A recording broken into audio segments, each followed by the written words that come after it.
creo que es la primera vez que vengo a un congreso y me dicen de qué tengo que hablar. Y los sistemas, hablar de los planetas del sistema solar es un tema que es por dónde lo enfoco. Para mí es, no sé, en un congreso de astrología que os voy a contar. Entonces yo lo he enfocado un poco desde el punto de vista de la ciencia actual. ¿Cómo ve la ciencia actual ahora el sistema solar? Pero sobre todo por sus repercusiones en la Tierra. Entonces, a ver si logro tender un puente entre el pasado y la actualidad. Entre lo que fue astrología antes del siglo XVII-XVIII, desde cuando la astrología cae, que no cae por casualidad. No es que viniesen aquí los curas y los inquisidores y condenasen la astrología, no. Hubo una revolución científica a partir de Copérnico, Kepler, Newton. Newton, qué paradojas tiene la vida. Kepler era un místico. Kepler cuando saca sus ecuaciones prácticamente entra en éxtasis. Newton nos lo venden en la universidad como el fundador de la ciencia moderna, de la física, cuando es cierto que dejó escrito muchas más obras de alquimia y teología que de física y de matemáticas. Pero los astrólogos no se pusieron al día, los astrólogos siguieron con la física y la cosmología aristotélica. No les habría costado nada haberse puesto al día y aplicar las leyes de Newton. De hecho, hubo gente que lo hubo. En Italia, el sacerdote Toaldo. El naturalista Lamarck, precursor de la teoría de la evolución, es un lunarista que os buscad la información sobre Lamarck y os sorprenderéis. Están todos sus escritos en una web en Francia. Se busca. Este hombre publicaba no eran almanaques, pero hacía predicciones del tiempo exclusivamente por la Luna. Tiene muchísimos artículos sobre meteorología, pero prediciendo los años, las estaciones, por el movimiento de la Luna. Podría seguiros citando autores que se adaptaron y trataron de reinterpretar todo el influjo del sistema solar sobre la Tierra en términos de la nueva física de Newton. Bien, la astrología cayó, menos en Estados Unidos, el Reino Unido, etc. Pero en el siglo XX hemos visto todo un renacer. Yo no sé si os va a sorprender algo lo que os voy a decir. Pienso que el mundo de la astrología no se ha actualizado lo suficiente en términos de la nueva ciencia emergente. Pero estamos en un momento de cambio terrible. Os lo iré contando a lo largo de los 40 minutos que me ha dicho Tutam. Bien, yo os voy a hablar prácticamente de lo que hace el Sol sobre nuestro clima. Hoy el tema es de plena vigencia, el cambio climático, el calentamiento global, y hay mucha polémica que no suele saltar a los medios. En los medios nos hablan del efecto invernadero, de las emisiones de CO2, pero hay una serie de ciclos naturales, y cuando los investigadores que trabajan en el clima tienen que ir a estudiar el clima está cambiando siempre, continuamente, no es nada fijo. Las glaciaciones os suenan, cuando había dinosaurios en la Tierra, la pequeña edad de hielo recientemente. Por el Ebro bajaban témpanos de hielo a finales del siglo XIX. Sin embargo, eso ha cambiado. Todos los autores que trabajan el clima, cuando se habla de décadas, de siglos, de milenios, han tenido que recurrir a la astronomía. Digo astronomía si queréis, bueno, la astrología no, pero decir, han tenido que recurrir a estudiar los ciclos terrestres. La primera teoría, sí, ya de corte científico, que trata el clima e interpreta las últimas glaciaciones de la era cuaternaria en términos astronómicos, es la teoría de Milankovitch. La teoría de Milankovitch es un matemático yugoslavo, es del año 41, me parece, y estaréis preguntando, ¿y los planetas del sistema solar por dónde salen aquí? Bien, las glaciaciones se interpretan en esta teoría por tres movimientos que no solemos tratar en astrología. Uno, la excentricidad de la órbita de la Tierra. Las órbitas de los planetas, la Tierra por supuesto, son ligeramente elípticas, pero esta forma no es siempre igual. Bien, La inclinación del eje terrestre. Coged cualquier efemérides y veréis el Sol sube y baja del Ecuador 23 grados y medio, que es justo la inclinación del eje de giro de la Tierra sobre el plano de la eclíptica. Bien, pero eso no siempre es así, se bambolea. Y luego tenemos el fenómeno de la precesión, que creo que nos tengo que hablar aquí, ¿no? El retraso entre los signos y las constelaciones. ¿Quién provoca estos tres movimientos que al cabo de los siglos pueden helar de esta manera tan drástica la Tierra y luego recalentarla? Pues son los planetas del sistema solar. El Sol es el causante principal del clima, o por no decir el único. El Sol sube todos los años la misma altura sobre el horizonte, desde el 22 de diciembre hasta el 21 de junio, pasando por los equinoccios. Sube y baja siempre y hace el ciclo prácticamente estable. Coged unas efemérides y lo veréis. Sin embargo, no hay un año climático que se parezca a otro, no hay una estación que se parezca a otra. ¿Por qué? Los antiguos en la astrología dieron la respuesta que, bien, sí, el Sol es el mismo, pero hay otros planetas que lo están haciendo bailar. En la teoría aristotélica eran las esferas. Los planetas estaban colocados sobre esferas, estas esferas giraban más o menos rápido y calentaban más o menos el aire, o se acercaban a la Tierra y entonces daban más calor. Esto es lo que, digamos que esto es obsoleto, pero que el influjo está ahí y que es interpretable en términos de física y de matemáticas, sigue siendo un hecho. Una teoría más moderna y más reciente. Si hablamos ya de variaciones climáticas a más largo plazo, está que el sistema solar, el Sol y su cohorte planetaria, no están fijos, están viajando a lo largo de una galaxia a la que pertenecemos, la Vía Láctea, el río de las almas, que bajan al cielo. Bien, pues esta galaxia tiene unos brazos con mucha más densidad de estrellas, mucha más radiación, y eso apantalla los rayos cósmicos que llegan a la Tierra. Los rayos cósmicos tienen un efecto muy claro sobre la nubosidad. Mirad los mapas del tiempo, hablad con cualquier meteorólogo, os dirá que la electricidad no tiene ninguna influencia sobre el clima, ni ellos trabajan con la electricidad. Si vais a los astrólogos ingleses del siglo XIX, que convivían con los meteorólogos, es muy curioso ese fenómeno, veréis que daban mucha importancia a la electricidad en cuestiones de lluvia, de clima y podéis hacer una experiencia muy sencillita cuando lleguéis a casa o aquí cuando vayáis al lavabo. Cogéis un bolivic, lo frotáis contra el jersey, soltáis el chorro del agua y veréis cómo se desvía el chorro del agua. El agua es muy sensible a la electricidad. El agua de lluvia no tiene el mismo efecto que el agua de un riego, por ejemplo. Quien tenga un jardín o unas macetas por casa. Ese efecto la meteorología actual no lo contempla, el efecto de la electricidad. Me podéis cortar cuando queráis, que yo igual me voy por donde me parezca a mí. Bien, los astrólogos estamos acostumbrados a, cuando hablamos de, incluso yo por ejemplo he acabado especializándome en cuestiones del tiempo y del clima por marcadores astronómicos. Pero en astrología trabajamos con conjunciones y con aspectos.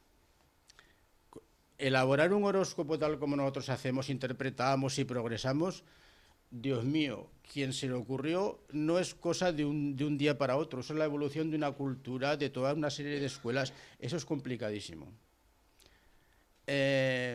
Acordaos de las últimas conjunciones de todos los planetas visibles a simple vista en un signo. El 5 de febrero del 1962 se juntaron todos en el signo de Acuario. En la India, una serie de astrólogos pronosticaron el fin del mundo. Por supuesto, el fin del mundo no llegó. Se rieron mucho en la prensa de ellos. Pero ahora recuerden ustedes, aquí estamos en Barcelona. Repasemos qué pasó a partir de esas fechas. ¿Qué pasó a finales de septiembre en las comarcas del Vallés? Hubo más de 400 desaparecidos por las riadas. Los pobres emigrantes, era la época de migración masiva aquí a Barcelona, pues habían hecho las barracas en el lecho del río, se los arrasó. ¿Qué pasó en esas navidades en Barcelona? Hubo una nevada al lado del mar de medio metro de altura. Bien, que salgamos un poco más allá. El Reino Unido tuvo el invierno más frío desde que hay registros. Y en Estados Unidos el periodo del 62 al 65 es la sequía más larga y dura en Estados Unidos, que es un territorio bastante grande, desde que hay registros en el siglo XVIII, son de los más tempranos en tomar datos del clima. Nosotros en astrología nos manejamos por conjunciones, por ejemplo esta, que cito yo, por aspectos, etc. Vamos a ver lo que está haciendo ahora los físicos del momento, no todos, ni los que estudian el clima y el cambio climático, hay mucha polémica. Pero aquí yo os pongo lo que llaman el movimiento inercial del Sol. Mi charla es de los planetas y yo me tengo que preguntar, ¿qué les voy a hablar de los planetas del sistema solar? Bueno, pues a mí se me ha ocurrido hablaros de que los planetas, ¿con qué comparáis? ¿A qué os suena? Imaginaros el sistema solar, el Sol, que es un enorme horno nuclear, también una dinamo, se contempla ahora, y alrededor una serie de cuerpos que están girando, pero que se aceleran. Vistos desde la Tierra ya ni os cuento. Tenemos los planetas cuando se ponen orientales y occidentales, estos son conceptos de la astrología. Cuando retrogradan, bueno, pues son como una especie de bailarines que están ahí y se dan, pero claro, es decir, son unos bailarines que se dan unos empujones unos a otros gravitacionalmente que ni te cuento. Y al Sol le provocan, el Sol es un enorme horno de hidrógeno básicamente, y algo de helio y poquitos elementos más, es prácticamente todo hidrógeno. Le provocan unas mareas fortísimas al Sol. El Sol no es una estrella fija. El Sol tiene un ciclo de las manchas solares, que supongo que conocéis todos, de 11 años, con la polaridad magnética son 22, hay ciclos más largos. Los ciclos tampoco son nunca iguales. ¿Cómo es que los ciclos de la actividad solar tiene periodos, sube muy rápidamente, aparecen las manchas por arriba, luego se van hacia el ecuador, pero unos duran 10 años, otros 14, unos tienen unos índices muy bajos de manchas y otros unos índices muy fuertes. Bien, pues todo eso se está interpretando ahora en términos de que lo que lo están causando son los planetas del sistema solar. Ahí os pongo una proyección en el plano del baile que provocan al Sol los planetas. Ríase usted de lo que dicen los manuales y los textos. Oh, los planetas giran alrededor del Sol. No, señores. Giramos todos en torno al centro de masas del sistema solar. Como la Luna tampoco orbita la Tierra. La Luna y la Tierra forman un sistema, un cuerpo único. Y giran sobre lo que se llama el baricentro, el centro de masas de ambos planetas. Pues bueno, mirad, si esto es el centro del Sol, esto es un diámetro del Sol, estos son los diámetros del Sol. Aquí está del año, creo que desde el 90, cómo se mueve. Esto es el centro del Sol y esto es el centro, a ver si lo enfoco bien, aquí. Eso es el centro de masas del sistema solar. Y los puntitos que van describiendo el caracol, ahí tenéis, esto es cada año. Empieza por el 90, se mueve de diámetro, eso me parece que tiene cerca de 4 millones de kilómetros, que se desplaza el Sol respecto al centro del sistema. Y estos empujones, estos son tirones gravitacionales del resto de planetas. ¿Cuáles son los planetas que son los más chillones aquí, los que empujan más y más lo apartan? Pues los cronocaratores de la astrología clásica, Júpiter y Saturno, son los más masivos, tienen unos campos magnéticos potentísimos y le pegan unos estribones que ni te cuento. Al Sol, imaginaos a la Tierra. Los físicos y los matemáticos están en estos momentos buscando una función única que pueda interpretar, es decir, matematizar todo esto, modelizarlo es complicadísimo. Dos planetas matemáticamente las ecuaciones son muy sencillas. Ponemos un tercero y es complicadísimo, ya no digamos un cuarto. Pues imaginaros los 9 planetas, más los asteroides y más todo lo que se mueve allí. En atomística pasa lo mismo, es decir, el átomo de hidrógeno con un protón y un electrón lo estudian hasta en bachiller. Coja usted el de helio que tiene ya 4 partículas en el núcleo y 2 electrones. Matemáticamente todo se va a... Bueno, hay que aplicar la teoría de perturbaciones en astronomía, etcétera. Me podéis cortar cuando queráis, que yo igual me voy perdiendo por mi vereda. Os recomiendo que busquéis en internet de esta señora, Ivanka Charbatova, es checa, es una física que trabaja, bueno, ha trabajado, ahora ya supongo que estará jubilada.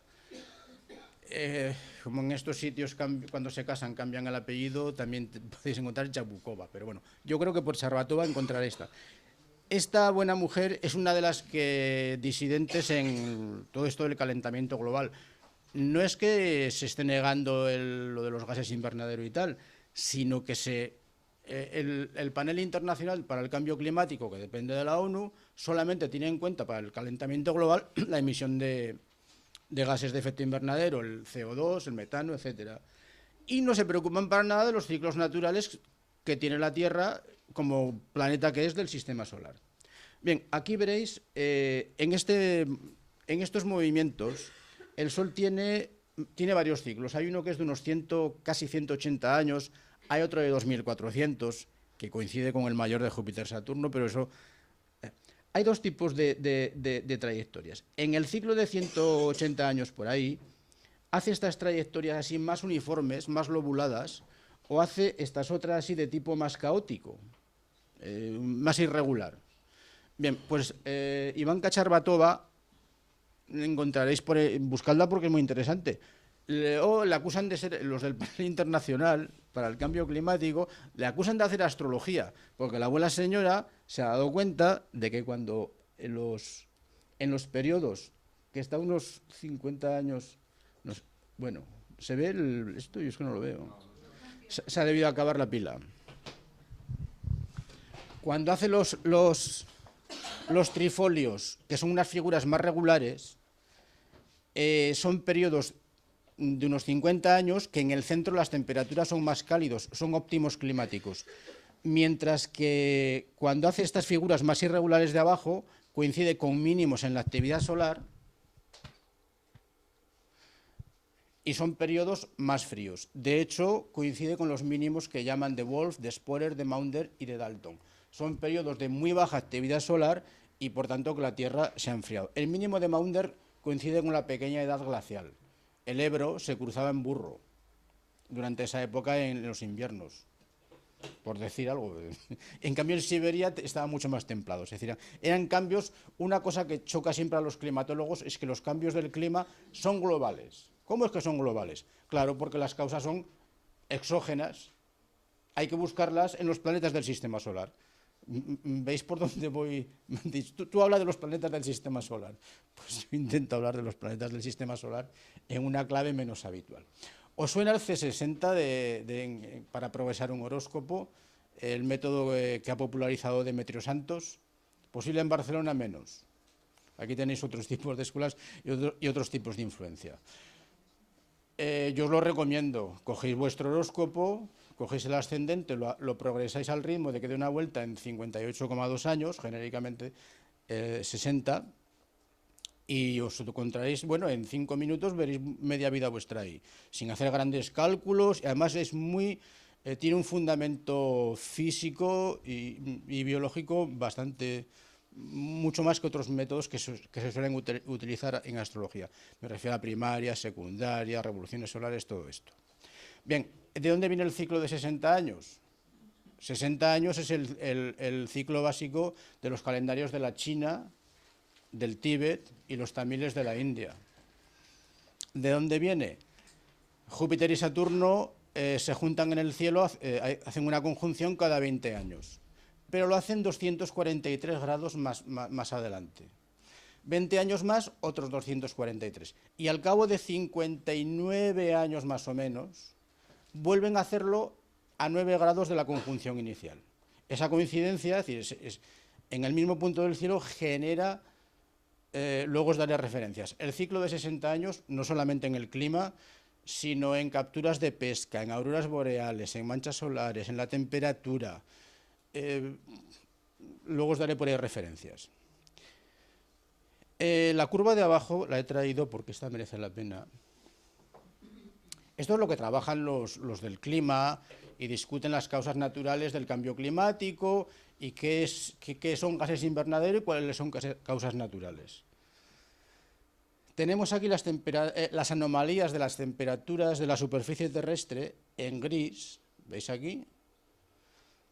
Estos son de datos que se obtienen. Datos que son muy discutidos, porque según de dónde vienen, por ejemplo, tomáis temperaturas de Barcelona, Barcelona tiene una enorme isleta térmica, o temperaturas más altas que en el siglo pasado. Es normal, la ciudad ha crecido y hace mucho más temperatura que en los campos de alcachofas del Prat. O sea, esto es lo del modelo, no viene aquí mucho a cuento. Es decir, Esto es lo que en los modelos del panel internacional son los gases invernadero. Cuando se coge la curva gris, Mondail-Irán, ¿veis aquí la tendencia cuadrática? Esto es una onda. Pero esta onda que crece como si fuese una ecuación de segundo grado, recordad lo del bachiller, si le quitamos esta tendencia cuadrática, nos sale esta modulación. Una modulación, fijaros, de 60 años. Aquí se me va un pico, pero mirad, un pico, otro pico, este pico se ve menos. Vamos a hacer ahora bajo la astrología. Vamos a ver los máximos. 1880, 1900, 1920, 40, 60, 80, 2000. ¿Veis que casi todos coinciden con un máximo claro? Esto son matemáticas. Esto lo estoy diciendo yo a partir de esta curva. Es decir, esto lo han hecho los matemáticos. Ahora os hablaré de un italiano que es físico. 2000, conjunción en Tauro, Géminis de Júpiter-Saturno.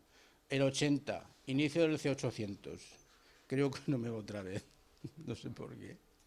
Bueno, en el año 80, la conjunción a primeros grados de Libra. En el 60, la conjunción creo que en Capricornio.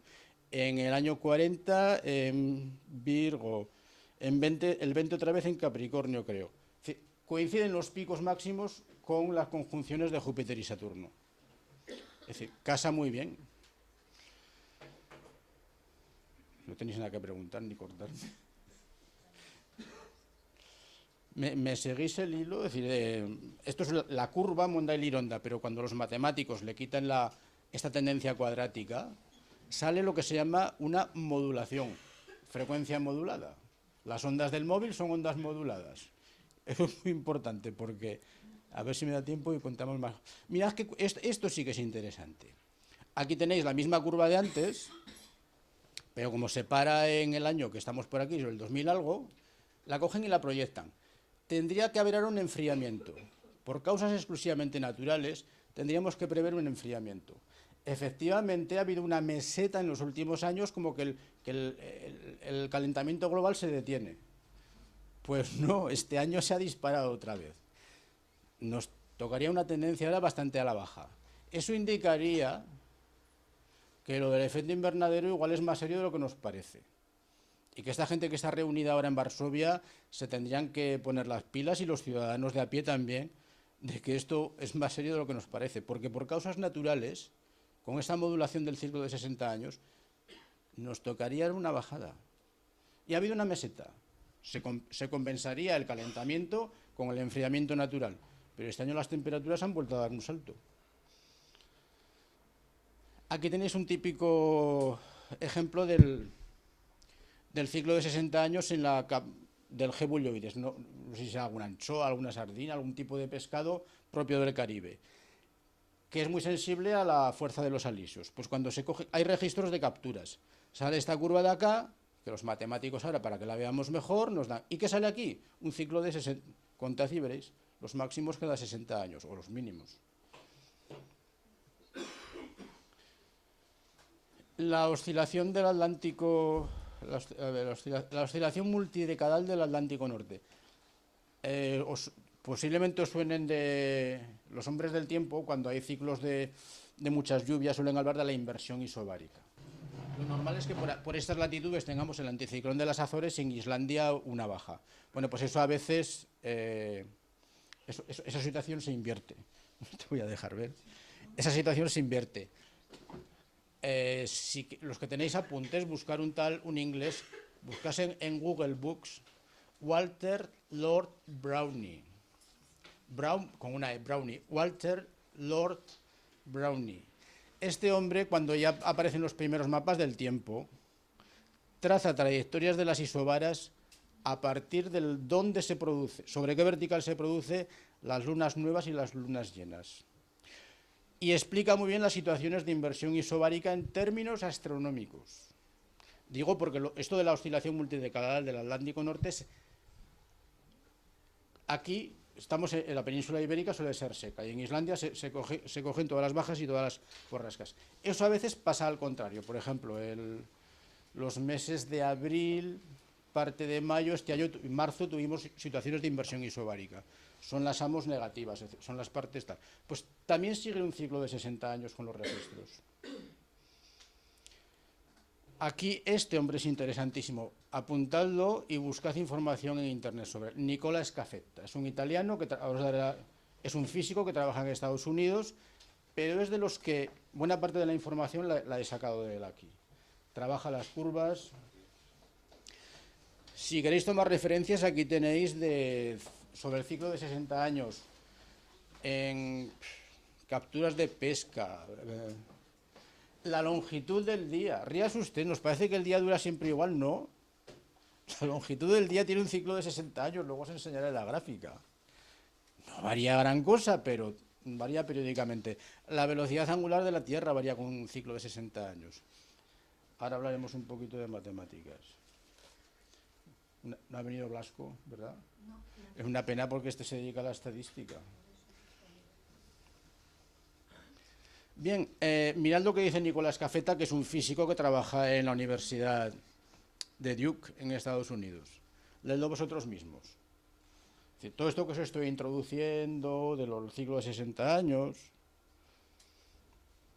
no es un astrólogo, esto es un físico de la Universidad de Duke. Y repito, todos los investigadores que se han puesto a trabajar con el clima de la Tierra han acabado todos buscando factores astronómicos. No sé si los astrólogos nos dedicamos de la misma manera a esta actividad. Aquí tenéis campo para trabajar e investigar. Bien, un poquito de estadística. Vamos a ver ahora, con estos aparatos que tenemos aquí, con las computadoras electrónicas, se nos han abierto las puertas a poder trabajar datos e interpretar. Con estadística hay que tener mucho cuidado. Hay quien habla de ciclomanía y se pueden ver ciclos donde no los hay, pero bien, mirad, la misma curva que os he enseñado antes.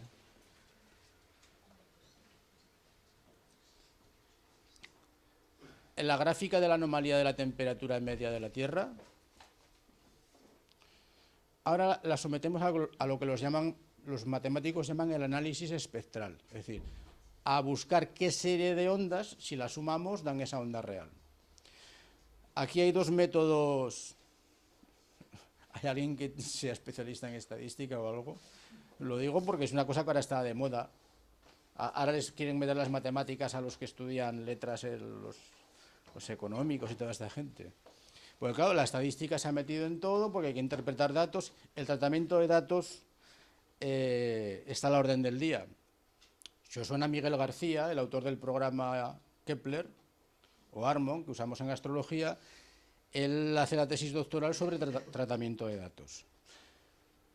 Yo estos métodos, bueno, pues Miguel García veo cuando trabajamos datos climáticos y tal, pues me habla del bootstrap, el cordón de las botas. Aquí salen el método de la máxima entropía y el multitapper. El multitapper no me lo atrevo ni a traducirlo, porque esto suena a irse de excursión. Bueno, cogemos esa curva que tal y metemos los datos, esto se hace muy rápido con el ordenador. Estos serían los ruidos de fondo, tal. Aquí nos da una serie de picos. Vamos a seguir, y Scafetta sigue, el de la máxima entropía da unos picos más definidos y nos da, aquí tenéis la frecuencia. La frecuencia son años inversos o tiempos inversos. Hay un ciclo evidente que es 1 partido por 1, que es un año. Claro, el clima tiene un ciclo de un año, evidente.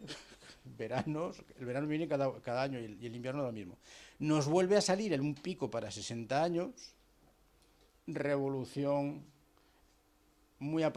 con 9 grados de aproximación en el cielo de Júpiter y Saturno, los cronocrátores, los que más empujan al Sol, 20 años, conjunción de Júpiter-Saturno, pero claro, va cambiando en el cielo.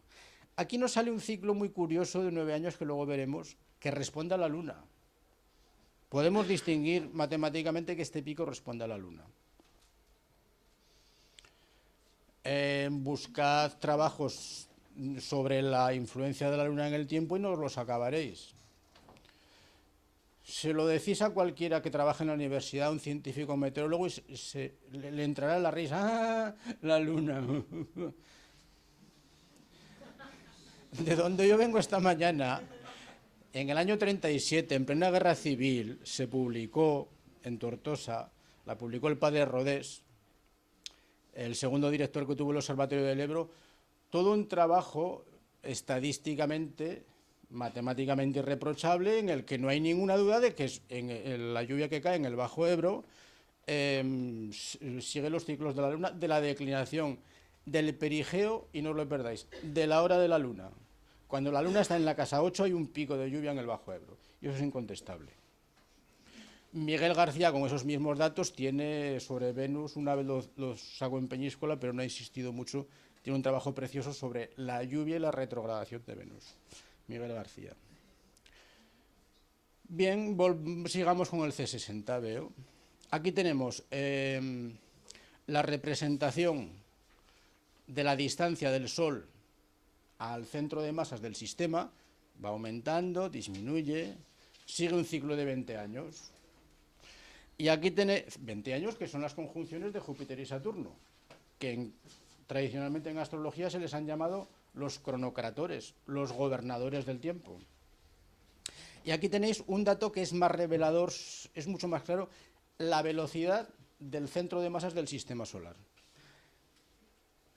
También sigue el ciclo de 20 años, pero mirad, aquí el matemático ha suavizado la curva para que veamos que están los ciclos de 20 y de 60. El de 60 se ve mucho mejor aquí. Cuando se suaviza. Estos son maneras matemáticas no sé si...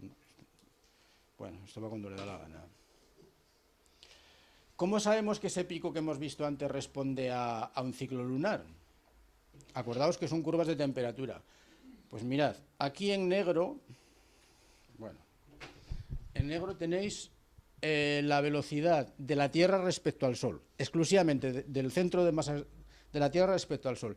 Y en punteado, la velocidad del centro de masas del sistema Tierra-Luna, de la Tierra y la Luna conjuntamente. El pico de 9 años solo lo tiene la Tierra por sí mismo. El sistema Tierra-Luna no lo tiene, lo cual quiere decir que este pico se debe a la influencia de la Luna, a los tirones de la Luna.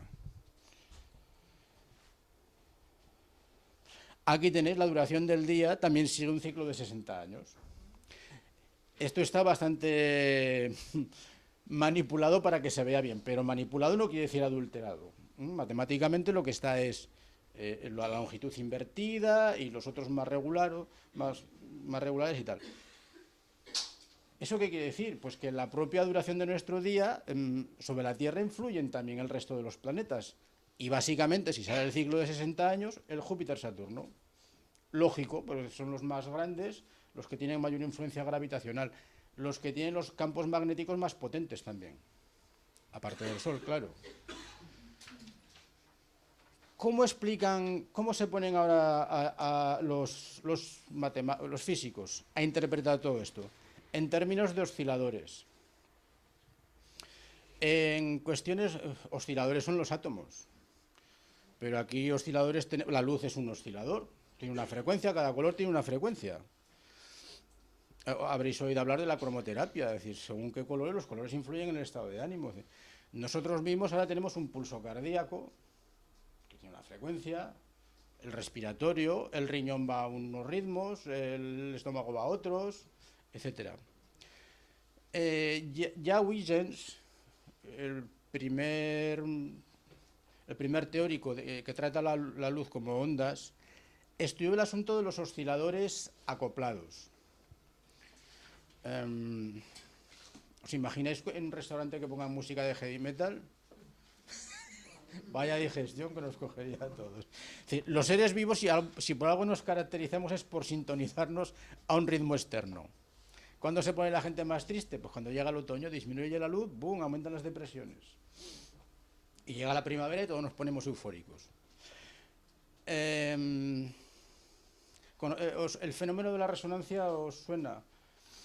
A ver, habréis visto tal vez, aunque sea por la televisión, una copa y alguien se pone siempre una mujer, las voces muy agudas, da la nota, y si da la misma nota que con la que suena la copa se pone a vibrar y puede saltar.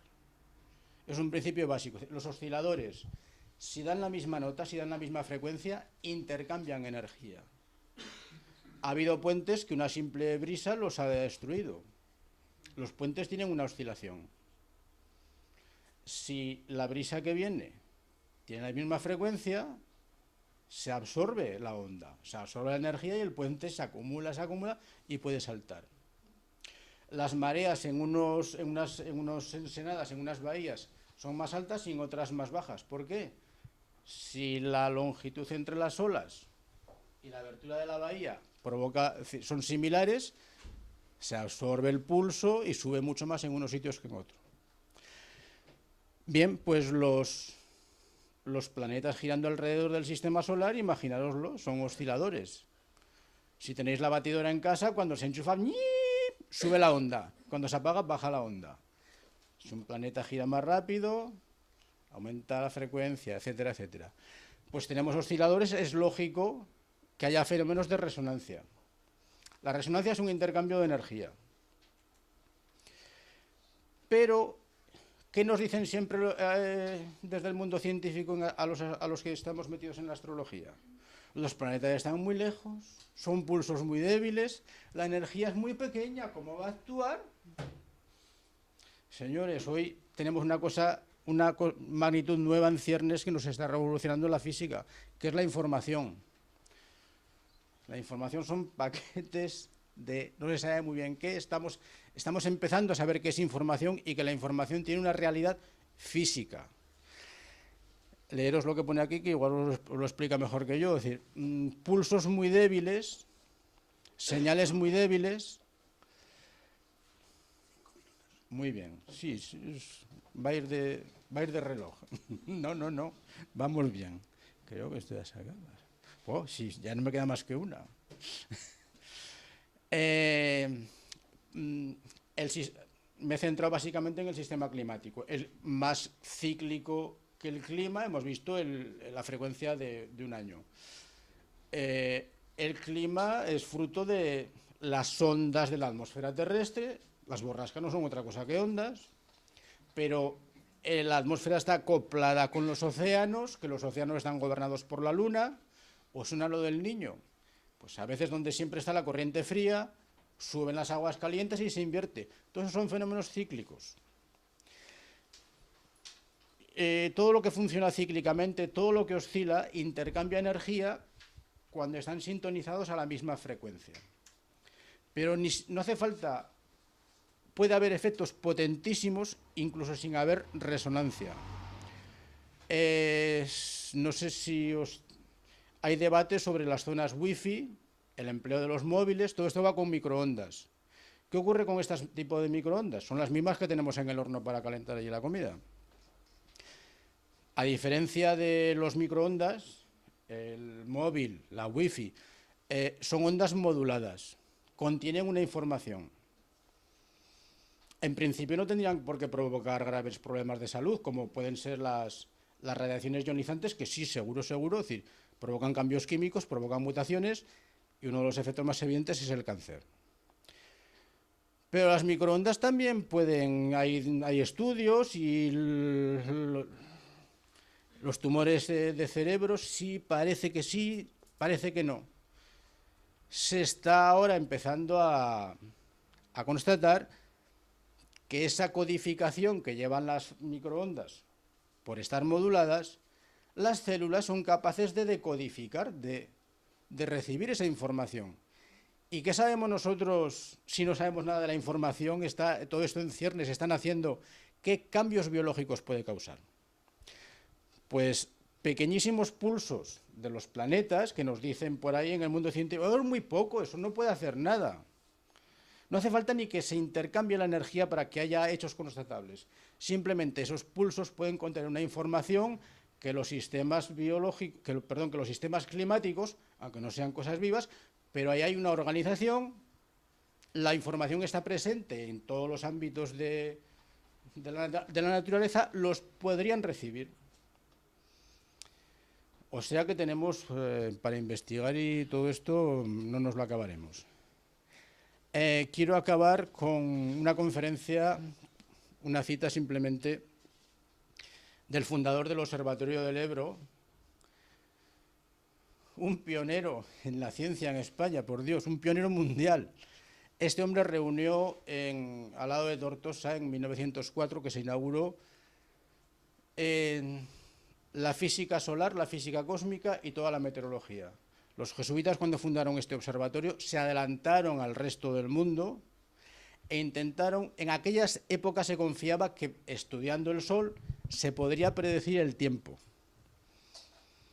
La meteorología después, básicamente, a partir de la Segunda Guerra Mundial, con el desarrollo de la aviación, evolucionó a los patrones actuales.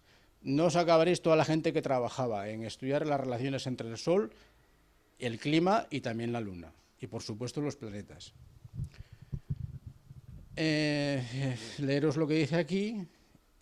Este hombre dio 2 conferencias, que están publicadas por ahí, de ahí lo he sacado, que él esperaba que cuando estadísticamente se conociese todo esto y la relación entre el Sol y el resto del sistema solar con el clima terrestre, pues podríamos conocer, no como mañana, qué es lo que nos dicen los meteorólogos, sino una cosa que puede ser, imaginaros, las estaciones de esquí, les interesa saber si la temporada vendrá pronto o tarde.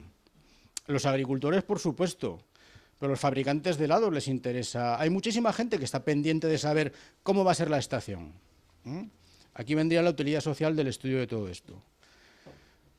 Pues con estas palabras que se pronunciaron aquí hace 101 años, acabo. Y si me queréis preguntar algo, pues ya está. Por mí encantado.